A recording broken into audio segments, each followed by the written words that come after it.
پروردگار عالم نے مرض سے زیادہ علاج پہ گفتگو کی. اب جملے صرف آپ کے حوالے کر رہا ہوں ہیڈنگز کے طور پر, سلوگنز کے طور پر. انسان خسارے میں ہے, اس بات کا ذکر تو قرآن میں کئی ایک مقامات پہ ہوا ہے. یہاں پر اس خسارے سے بچنے کا طریقہ بھی بتایا گیا ہے. اچھا, قرآن کریم میں ایک باقاعدہ موضوع ہے قرآن کریم کی قسمیں. جیسے مثال کے طور پر والفجر ولیال العشر والشفا والوتر, ایک صبح کی قسم, 10 راتوں کی قسم, ایک کی قسم, 2 کی قسم. یہ صبح کون سی ہے, یہ 10 راتیں کون سی ہیں, یہ ایک کون ہے, یہ 2 کون ہے. ساری رات کھڑے رہ کر قرآن پڑھنے والے کبھی بیٹھ کر سوچا بھی کریں کہ قرآن کہہ کیا رہا ہے. میں بڑی ذمہ داری سے یہ کہہ رہا ہوں کہ کسی ایک مقام پر بھی قرآن نے یہ نہیں کہا مجھے رٹ لو.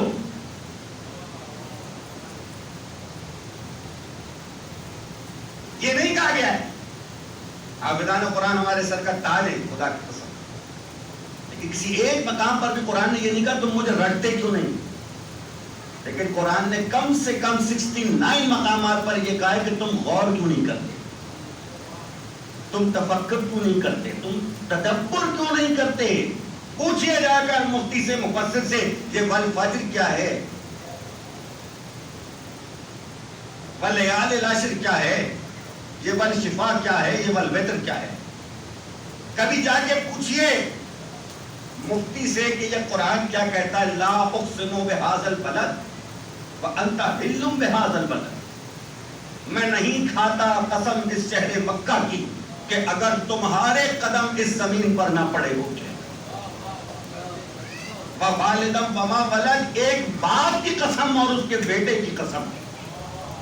میں اشارہ دے دوں اگر پہنچ جائے تو بتا دیجئے گا, یہ مکے کا کون سا باپ اتنا مقدس ہے, یہ مکے کا کون سا باپ اتنا مقدس ہے کہ جس کا بیٹا بھی اتنا مقدس ہے کہ پروردگار باپ کی قسم بھی کھا رہا ہے, بیٹے کی قسم بھی کھا رہا ہے. جا کے ڈھونڈو نا تاریخ میں, ذرا کوئی لا کے دکھاؤ مجھے کہ باپ اور بیٹے جو اتنے مقدس ہوں کہ دونوں کی قسم کھائے پروردگار. بہت مشکل ہوتا ہے ایسا مرحلہ کہ باپ اور بیٹا دونوں قابل ذکر ہو جائیں. پورے مکے کی تاریخ میں جا کے ڈھونڈیے, اور اس کا تعلق رسول اللہ سے بھی قریبی ہونا چاہیے. میں جلدی سے کہہ کر آگے بڑھ جاؤں. دیکھیے تفسیروں میں بہت ساری باتیں, لیکن جب قرآن نے کہا کہ میں نہیں کھاتا قسم اس شہر مکہ کی اگر مصطفیٰ کے قدم اس زمین پر نہ پڑے ہوتے. عزیزان گرامی, میرا یہ جملہ کہنے کا جی چاہ رہا ہے کہ مکے میں تو خدا کا گھر بھی ہے, لیکن اللہ نے کہا گھر ہوتا ہے تو ہوا کرے. یہ زمین اگر مقدس ہوئی ہے تو قدوم مصطفیٰ کی برکت سے مقدس ہوئی ہے. جملے ضائع نہ کیجیے گا جو ہاتھ باندھ کے بیٹھے ہوئے. میری ان سے گزارش ہے کہ ہمارے یہاں ہاتھ باندھ کے عبادت نہیں ہوتی, ہاتھ کھول کے عبادت ہوتی ہے. عزیزان گرامی, یہ قادر قرآن نے کہا کہ مکے میں گھر ہے تو ہوا کرے. یہ زمین اگر مقدس ہے تو اس لیے کہ اس پہ مصطفیٰ کے قدم پڑے ہیں. ہاتھ جوڑ کے جملہ کہہ رہا ہوں, جس کے قدم اتنے مقدس ہیں اس کے کاندھے کتنے مقدس ہو گئے.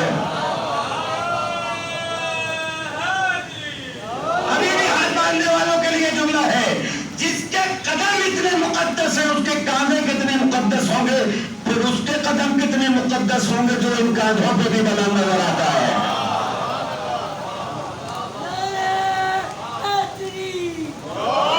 کاندھوں پہ بھی بلند نظر آتا ہے, وہ کاندھوں پہ بھی بلند نظر آتا ہے. بلندہ صلوات پڑھیے محمد اور آل محمد پر. اللہم صلی علی محمد و آل محمد. والعادیات ضبحا والموریات قدحا. جا کے پوچھئے قرآن سے, گھوڑوں کی قسم, گھوڑوں کی ٹاپوں سے اٹھنے والی چنگاریوں کی قسم, کہ کس کی سواریاں اتنی مقدس ہیں کہ پروردگار قسم کھا رہا ہے. پوچھئے جا کر قرآن سے, جس کی سواری اتنی معتبر ہے وہ سوار کتنا پیارا ہو. لوگ پڑھتے ہیں غور نہیں کرتے. انہی صورتوں میں والشمس وضحاها والقمر اذا تلاها والنهار اذا جلاها والليل اذا يغشاها والسماء وما بناها والارض وما طحاها والنفس وما سواها فالهمها فجورها وتقواها قد افلح من زكاها وقد خاب من دساها. قسم ہے سورج کی، قسم ہے چاند کی، قسم ہے دن کی، قسم ہے رات کی، قسم ہے زمین کی، قسم ہے آسمان کی. جاؤ پوچھو نا مفسر سے، یہ سورج کون ہے، یہ چاند کون ہے، یہ دن کون ہے، یہ رات کون ہے، یہ زمین کون ہے، یہ آسمان کون ہے؟ جا کے پوچھیے قرآن سے. والعصر، ایک صبح، ایک عصر کی قسم. اس کا آسان ترجمہ تو وقت ہے، لیکن کوئی نہ کوئی خاص عصر ہے کہ جس کی قسم کھائی جا رہی ہے. میں بڑی جلدی سے بات کہہ کر اپنی منزل تک پہنچنا چاہ رہا ہوں. والعصر، وقت کی قسم انسان خسارے میں. اچھا، وقت کس کو کہتے ہیں؟ عربی زبان میں عصر کہتے ہیں. حضرت پروفیسر کرار حسین صاحب علی اللہ مقامہ کی تفسیر اور ان کا استفادہ حضرت آیت اللہ طاہقانی صاحب، چھپی ہوئی تفسیر موجود ہے، استفادہ کر رہا ہوں کچھ باتیں آپ کے حوالے. انہوں نے کہا عصر عربی زبان میں کہتے ہیں کہ جب کوئی کپڑا نچوڑا جاتا ہے تو جو قطرہ قطرہ پانی ٹپکتا ہے اسے عصر کہتے ہیں. وقت کو عصر کیوں کہتے ہیں؟ کہا وقت کو عصر اس لیے کہتے ہیں کیونکہ یہ لمحہ لمحہ گزر رہا ہے. یہ جو لمحہ ہے نا، یہ وقت ہے. اور جملہ بڑا قیمتی کہہ رہا ہوں، یہ وقت ہے کہ جو آ کر ماضی کو حال اور جا کر حال کو ماضی بنا دیتا ہے، مستقبل کو حال بناتا ہے اور پھر حال کو ماضی بنا دیتا ہے. یہ وقت ہے. لکھتے ہیں کہ پروردگار عالم وقت کی قسم کھا کر ہماری چشم عبرت کو حوادث زمانہ کی طرف متوجہ کرنا چاہتا ہے کہ کس طرح اللہ کے نیک اور صالح بندے وقت کے سرمایہ کی صحیح سرمایہ کاری کر کے اس فنا کی وادی میں بقا کا راستہ تلاش کر لیتے ہیں. مشکل ہو گیا؟ آسان کر دیتے ہیں جلدی سے. انسان کا اصل سرمایہ ہے وقت، جو وقت اسے دیا گیا. یہ دولت، یہ طاقت، یہ اقتدار، یہ حکومت، یہ جاؤ اشر سب کچھ تو نہیں رہ جائے گا، سب کھاک پڑا رہ جائے گا. انسان کا اصل سرمایہ ہے وقت، اور بڑا بے بھروسہ ہے. اس لیے کہ کوئی بھی ذمہ داری سے یہ نہیں کہہ سکتا کہ میں ایک لمحے بھی اور زندہ رہوں گا. قابل اعتبار ہے.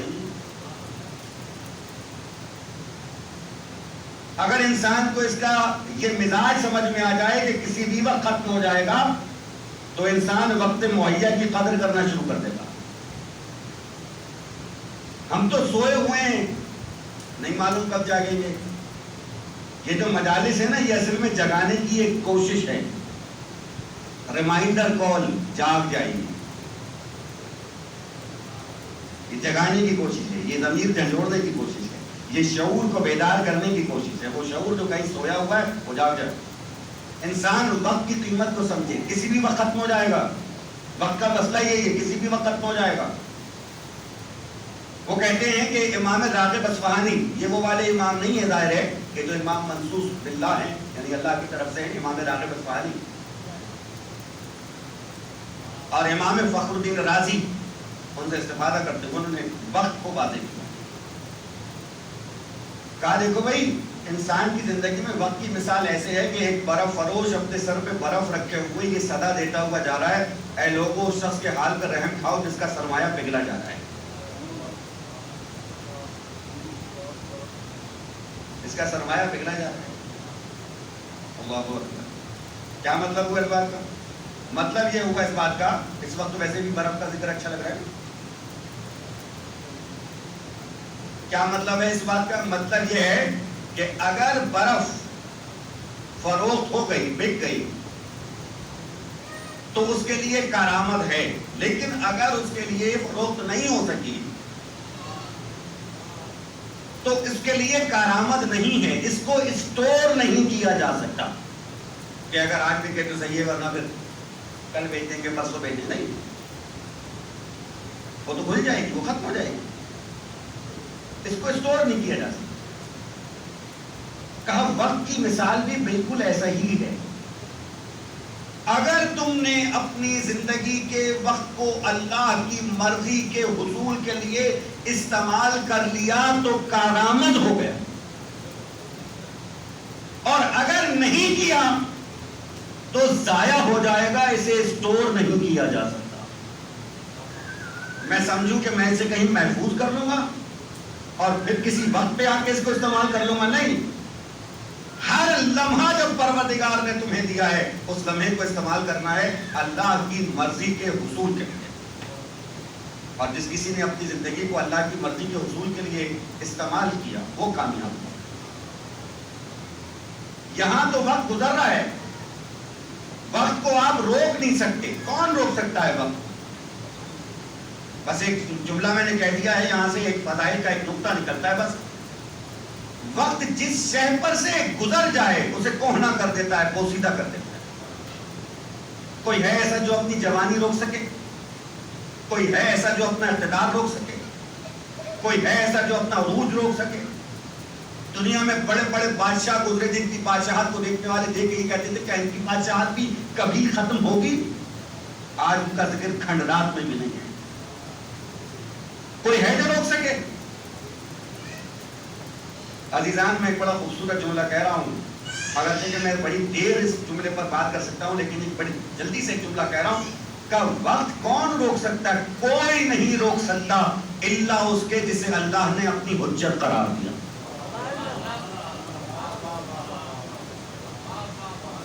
وقت پر کسی کا اختیار نہیں ہے، صرف امام وقت کا اختیار۔ آہستہ سے داد دینے والوں کے لیے جملہ کہہ دوں اور پھر اچھی داد مل جائے، سب وقت کے پیچھے چلتے ہیں، وقت امام وقت کے پیچھے چلتا ہے۔ وسیم بھائی آپ کا، جاوید صاحب آپ کا، آپ نے حوصلہ افزائی کی، میں طالب علم جلد مکتب اساتذہ بیٹھے ہوئے ہیں، کہا اللہ کی حجت ہے جو وقت کو روک سکتی ہے، روک لیتی ہے۔ زمین کی گردش کو اگر کوئی روک لے تو وہ حجت ہے وقت۔ اگر کسی کو ابھی بھی بات واضح نہیں ہوئی، کہاں کنڈی ہلتی رہی،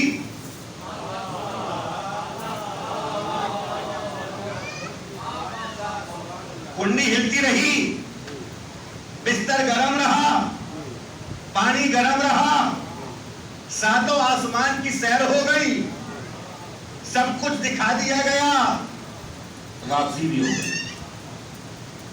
آج تک انسان وہ اسپیڈ ہی درک نہیں کر پا رہا، کس اسپیڈ سے گئے، کس اسپیڈ سے واپس آ گئے، ہم کہاں درک کر پا رہے ہیں اس کو؟ ہے اب دیکھیے وقت کو کیسے بدل دیتے ہیں نا امام کیسے بدل دیتے ہیں وقت۔ لکھنے والوں نے لکھا ہے نا کہ جب قلعہ قموس فتح نہیں ہو رہا تھا، خیبر کا قلعہ، تو ان کا ایک نجومی اوپر بیٹھا ہوا تھا اور اس نے حساب کتاب لگا کے یہ بتایا کہ تمہارا اقتدار تو ابھی برسوں ختم نہیں ہونا، آرام سے بیٹھے رہو۔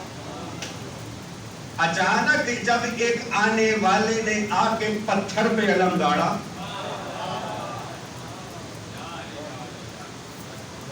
اب یہ بھی آپ خاموشی سنیں گے، وسیم بھائی کیا زمانہ آ گیا، خیبر بھی خاموشی سنی جا رہی، میں کیا کروں کہ آنے والے نے پتھر پہ علم گاڑا تو ایک بار اس نجومی نے ایسے آسمان کی طرف دیکھا اور پھر پتھر گاڑنے والے کو دیکھا، علی کو دیکھا، پھر ایسے آسمان کی، پھر علی کو دیکھا، کہا یہ کون ہے کہ جس نے ایک لمحے میں صدیوں کا سفر طے کر لیا، ایک لمحے میں صدیوں کا سفر طے کر لیا ہے۔ یہودیوں اب تمہیں کوئی نہیں بچا سکتا۔ ہائے ہائے ہائے ہائے ہائے ہائے، اب تمہیں کوئی نہیں بچا سکتا۔ کہ دوسری مثال اور تیسری مثال دے رہا ہوں عزیزان عزادار بیٹھے۔ ایک قصہ کوئی انسان ایک دفعہ سنتا ہے، دو دفعہ سنتا ہے، تین دفعہ سنتا ہے، چوتھی دفعہ سن کے بور ہو جاتا ہے، پانچویں دفعہ سن کے اور بور ہو جاتا ہے، چھٹی دفعہ وہ اٹھ کے چلا جاتا ہے، نہیں معلوم یہ ذکر کربلا کی تاثیر کیسی ہے۔ 1400 سال سے وہی بیان ہو رہا ہے، وہی بیان ہو رہا ہے، وہی بیان ہو رہا ہے، نہ پرانا ہو رہا ہے، نہ سننے والے بور ہو رہے ہیں۔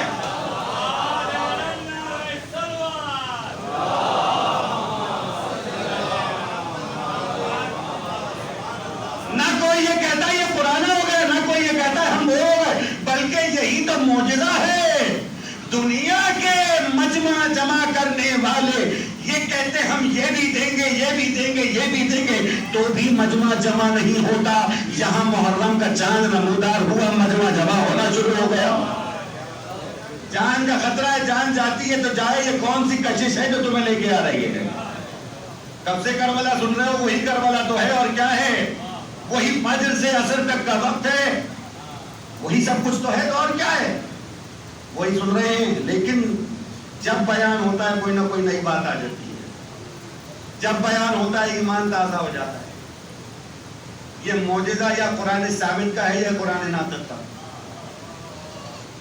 یہ قرآن ناطق ہے. اسی لیے تو ان کے ذکر میں ایک ہمیشہ نئے معنی نکل آتے ہیں. عزیزان محترم, وقت کامل ہوا چاہتا ہے. بس یہیں سے وقت کی تعریف سمجھا دوں. اپنے نوجوان بچوں کو تو میں نے سمجھا دیا. اس وقت کی قدر کرو جو پروردگار نے تمہیں دیا ہے. کیوں ہم یہ انتظار کرتے ہیں کہ جب 60 برس کے ہو جائیں گے, ریٹائرمنٹ کے بعد مسجد آنا شروع کریں گے؟ کیوں رمضانوں میں ہی مسجدیں بھرتی ہیں, اس کے بعد خالی ہو جاتی ہیں؟ روایت پرست نہ بنیے, شریعت پرست بنیے. روایت اور ہے, عبادت اور ہے. عبادت کو روایت سمجھ کر انجام نہ دیجیے کہ اس لیے نماز پڑھنی ہے رمضان میں کہ ہم نے اپنے بزرگوں کو دیکھا ہے. عید کی نماز میں ہزاروں کو مجمع کے قناتیں لگانی پڑے, واجب نماز میں جناب جو جگہ ہے وہ بھی خالی رہ جائے. عید کی نماز تو واجب نہیں ہے, ویسے مولانا پوچھ لیجیے. ساری رات جاگنے کے بعد صبح لوگ جمع ہوتے ہیں یا نہیں؟ تو فجر کی واجب نماز میں آنے میں کیوں تکلیف ہو جاتی ہے؟ کبھی کبھی ہم بھی ایسی باتیں کرتے ہیں بھائی, بلکہ ہم ہی ایسی باتیں کرتے ہیں, ہمیشہ کرتے ہیں. ہمارے اوپر تو یہ اعتراض ہے کہ جناب آپ اصلاحی تصریح دیں. ہم تو زیادہ اصلاح کون کرے گا؟ جو فضائل علی بتاتا ہے وہی تو اصلاح کرتا ہے. جو فضائل علی چھپاتا ہے وہی مسائل پیدا کرتا ہے. خدا کی قسم, علی کے فضائل بتائیے, کوئی مسائل باقی نہیں رہیں گے. تاریخ میں سب سے بڑی مصیبت ہی یہ رہی ہے کہ علی کے فضائل چھپائے گئے. آج تک بیان کرنا مشکل ہے. ایک علی والا بیٹھا ہوتا ہے, 5 دشمن بیٹھے ہوتے ہیں. آج تک یہی صورت حال ہے. اور مجھے تو خدا کی قسم حدیث پیغمبر نظر آتی ہے. میرے سچے نبی نے کیا سچا فرمان فرمایا ہے. مومن اور منافق کی پہچان علی کے ذکر سے ہوگی.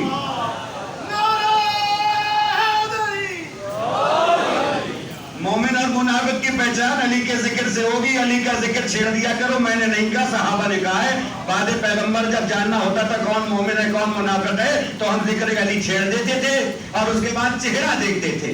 جس کا چہرہ کھل گیا ہم سمجھ گئے, اور جس کا چہرہ بگڑ گیا پھر بھی سمجھ گئے.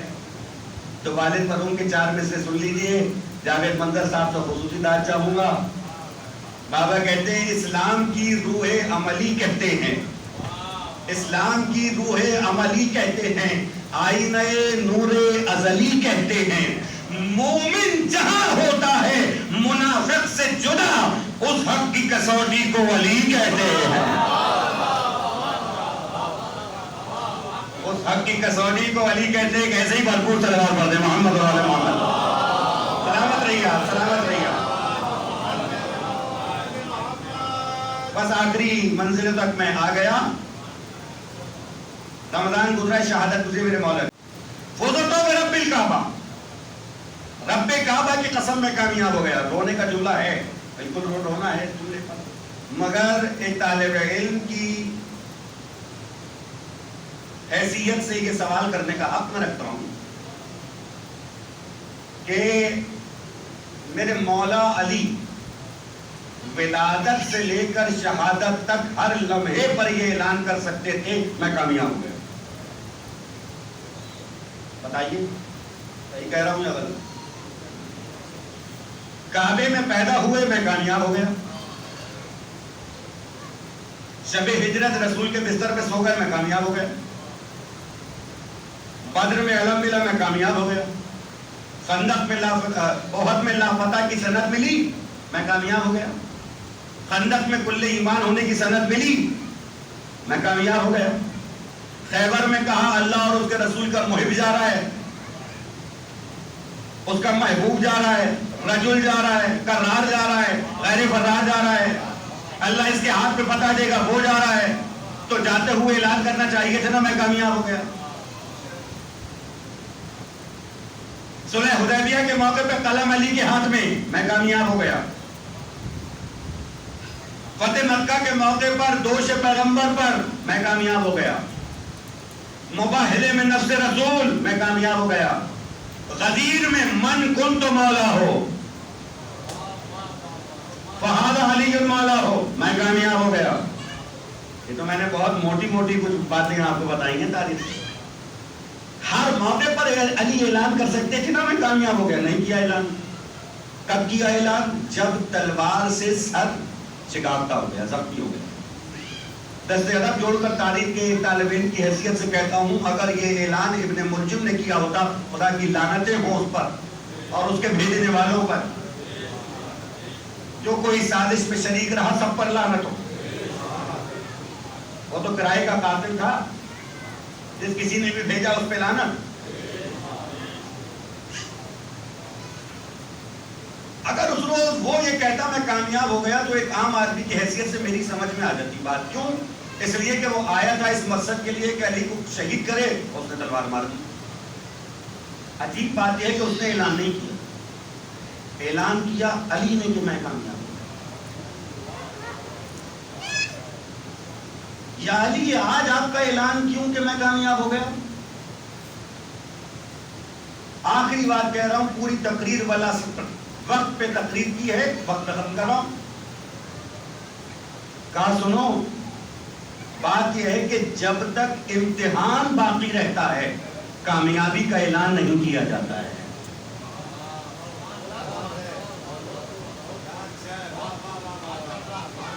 جب تک امتحان باقی رہتا ہے کامیابی کا اعلان نہیں کیا جاتا ہے۔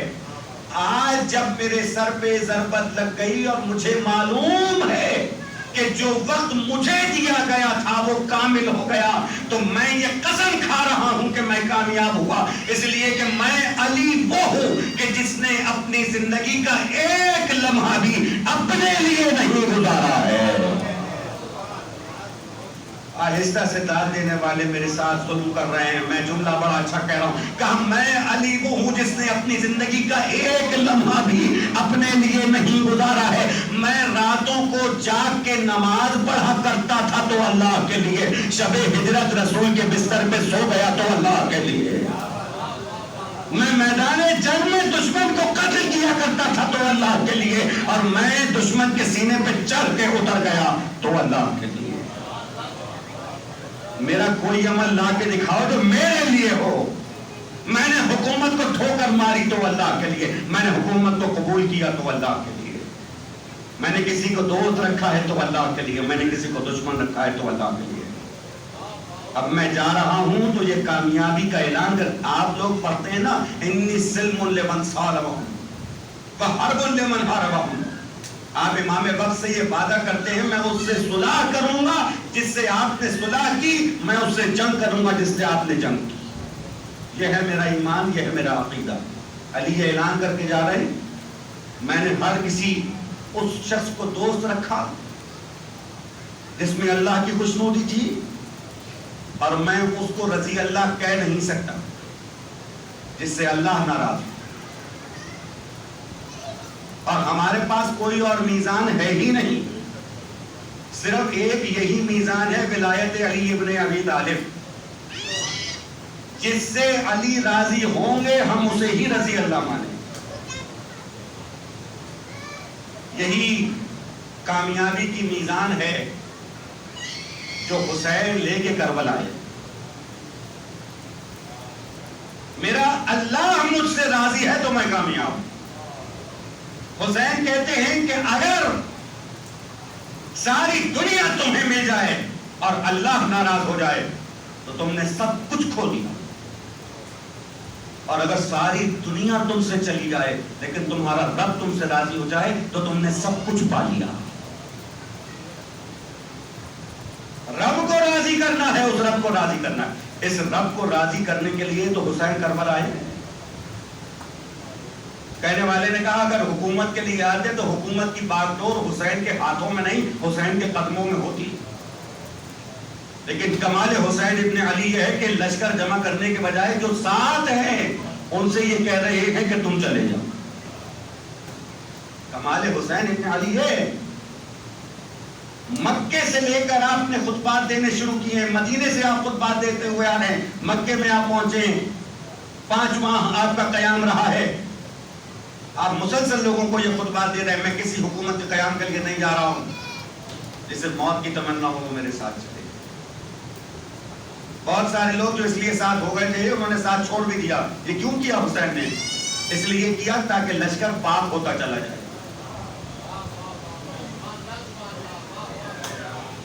میں ایک جملہ کہہ رہا ہوں عزیزان, میں کیا کروں, بس پڑھے لکھے لوگ بیٹھے میں جملہ کہہ دیتا ہوں. کوئی کھوٹا سکہ حسین کے لشکر میں نہیں ہے. حسین کے لشکر میں پاکیزہ لوگ ہیں. حسین لشکر کو پاک کرتے چلے جا رہے ہیں, تجدید کرتے چلے جا رہے ہیں. اور انتہا اس وقت ہو گئی لشکر کی پاکیزگی کی کہ جب حسین نے شب عاشور چراغ کھول کر کے یہ کہا جس کو جانا ہے وہ چلا جائے. تم یہاں تک میرے ساتھ آئے, تم نے دوستی کا حق ادا کر دیا, تم نے حق وفا ادا کر دیا. میں تم سے وعدہ کرتا ہوں اس وقت تک جنت میں نہیں جاؤں گا جب تک تم میں سے ہر ایک کا ہاتھ پکڑ کر جنت میں نہ لے جاؤں. یہ میرا وعدہ ہے, حسین ابن علی کا وعدہ. اور تمہیں میری آنکھوں کی جھونک ہے تو میں چراغ کو گل کیے دیتا ہوں. عزیزان محترم, چراغ گل کر دیا, کچھ دیر خاموشی رہی. پھر جو چراغ روشن ہوا تو دیکھا سب کے سب چاہنے والے ویسے ہی موجود ہیں. آنکھوں سے آنسو بہ رہے ہیں. میرے مولا کا ایک چاہنے والا کھڑا ہوا, آنکھوں کو جھکایا, کانپتے ہوئے ہاتھ جوڑے, ایک بار حسین کی جانب دیکھے بغیر آنکھوں کو جھکا کے کہا حسین آپ کہتے ہیں ہم آپ کو چھوڑ کر چلے جائے. اے فاطمہ زہرا کے بیٹے, آپ کہتے ہیں ہم آپ کو چھوڑ کر چلے جائیں, ہمیں وہ ڈر بھی تو بتائیں جو اس سے اچھا ڈر ہو جہاں ہم چلے جائیں. کہنے لگے ایک زندگی کی تو بات کیا ہے, 70 مرتبہ اگر قتل کیا جاؤں تو 70 مرتبہ آپ کا ساتھ دوں گا. اے میرے حسین, میرے مولا, میں آپ کا ساتھ چھوڑ کر جانے والا نہیں. یہ حسین کے چاہنے والے ہیں کہ جنہیں حسین چاہیے, جنت نہیں چاہیے. جنہیں حسین کے بغیر جنت بھی نہیں چاہیے. وعدہ حسین نے کر لیا تھا نا جنت کا. اللہ اکبر, اللہ اکبر. ہمارے لاکھوں اور کروڑوں سلام حسین کے ان چاہنے والوں پر جنہوں نے اپنی جانوں کے نذرانے پیش کیے. ان میں ایک بچپن کا دوست حبیب بھی ہے, حبیب ابن مظاہر. اور کچھ ایسی ہی دوستی تھی حسین کی کہ آج تک حسین نے اپنی زری کے اندر, ایک ہی زری ہے جو اندر بنی ہوئی ہے, جو لوگ گئے ہیں وہ اگر اپنے تصورات کو کربلا لے جائیں سارے شہید گنجے شہیدہ میں ہیں, لیکن حبیب ابن مظاہر میرے حسین کا وہ دوست ہے کہ جس کی قبر مبارک, جس کی ذریعہ مبارک حسین کی پائنتی الگ سے بنی ہوئی ہے. اور اس قبر پر جو چادر پڑی ہوئی ہے اس پر وہی خط لکھا جاتا ہے جو حسین نے لکھا تھا حبیب ابن مظاہر کو. اب جب جائیے گا زیارت کے لیے تو حبیب ابن مظاہر کی قبر پر زیارت کرتے ہوئے اس فقیر کے ان جملوں کو یاد کر لیجئے گا اور وہ عربی عبارتیں پڑھیے گا جس میں لکھا ہوا ہے اے میرے بچپن کے دوست حبیب, ایک بے آب و گیا زمین پر گھیر لیا گیا ہوں, جتنے جلد ممکن ہو میری مدد کو آ جاؤ. اگر 10ویں محرم وقت عصر سے پہلے آ گئے تو ملاقات ہو جائے گی, ورنہ پھر ہم تم سے قیامت میں ملیں گے. والسلام, فاطمہ زہرا کا بیٹا حسین. کچھ بیان کرنے والے بیان کرتے ہیں کہ جب یہ خط حبیب ابن مظاہر کو حسین لکھ رہے تھے تو ایک بار قریب سے بہن زینب کا گزر ہوا. حسین سے پوچھا بھیا کیا لکھ رہے ہیں؟ کہا بچپن کے دوست حبیب کو خط لکھا ہے. کہا کیا لکھا ہے؟ بتایا لکھا ہے کہ میری مدد کو آ جاؤ. ایک بار زینب نے کہا بھیا اگر مناسب سمجھے تو ایک جملے کا اضافہ کر دیجئے. کہا کہو کیا لکھ دو؟ کہا لکھ دیجئے تنہا نہیں آیا ہوں, فاطمہ زہرا کی بیٹیاں میرے ساتھ آئی. رسول اللہ کی نوازیاں میرے ساتھ آئی ہے، زینب اور ام کلثوم میرے ساتھ آئی ہے، جتنے جلد ممکن ہو آ جاؤ۔ عزیز و سلام ہو حسین کے چاہنے والوں پر۔ حبیب ابن مظاہر پہنچے، مقام شہادت پر فائز ہوئے۔ کہتے ہیں جب یہ قافلہ واپس کوفے پہنچا تو ایک بار حبیب کا بیٹا آیا، آگے سپاہیوں سے کہنے لگا، میں جناب مرحوم کے بیٹے کو پرسہ دیتے ہوئے روایت پڑھ رہا ہوں، خود ایک عالم ہے مولانا، پروردگار ان کو صحت عطا فرمائے، کہ ایک بار حبیب ابن مظاہر کا بیٹا آیا، آگے سپاہیوں سے کہنے لگا مجھ سے کچھ رقم لے لو، میرے باپ کا سر مجھے دے دو۔ سپاہی نہ مانے، وہ واپس گیا، اپنے قبیلے کے جوانوں کو لے کے آیا، حملہ کیا، حبیب کا سر لیا، لے کے واپس جانے لگا۔ سپاہیوں کو مخاطب کر کے کہتا ہے جس کا جوان بیٹا زندہ ہو اس کے باپ کا سر نیزے پہ نہیں چڑھایا جاتا، جس کا جوان بیٹا زندہ ہو اس کے باپ کا سر نیزے پہ نہیں چڑھایا جاتا۔ عزیزو یہ جملے سید سجاد کے کانوں تک پہنچے، ایک بار حسین کے کٹے ہوئے سر کی طرف دیکھا، کہنے لگے بابا کہنے والا صحیح کہتا ہے، جس کا جوان بیٹا زندہ ہو اس کے باپ کا سر نیزے پہ نہیں چڑھایا جاتا۔ آپ کا بیٹا آپ سے شرمندہ ہے کہ ہاتھوں میں ہتھکڑیاں ہیں، پیروں میں بیڑیاں ہیں، کمر میں لنگر ہے، گلے میں توق ہے، ساتھ نبی زادیاں پہ پردہ ہے۔ عزادارو بس ایک دو جملے سن لو، ابھی عید گزری ہے، آپ نے عید کی ہے نا، آپ نے عید کی ہے، سنو گے بعد کربلا، کربلا والوں کی عید کیسے ہوئی، ذرا دو جملے بس سن لیجئے، مجھے اجازت دے دیجئے، موقع ہے اس لیے سنا رہا ہوں۔ کہتے ہیں بعد کربلا جب عید ہوئی تو نوجوان کہتے ہیں نوجوان جو مدینے کی گلیوں میں نکلے، انہوں نے دیکھا کہ ایک سیاہ پوش بی بی ہے جو کبھی دائیں جانب گر جاتی ہے، کبھی بائیں جانب گر جاتی ہے، وہ مدینے کی گلیوں کو حسرت سے دیکھتی جاتی ہے اور روتی جاتی ہے، واہ حسینہ، واہ حسینہ۔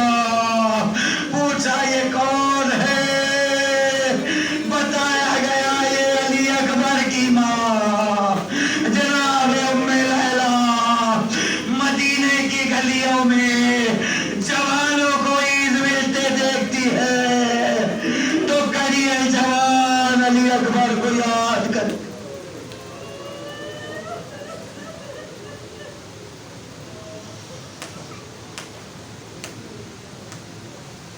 ماتم حسین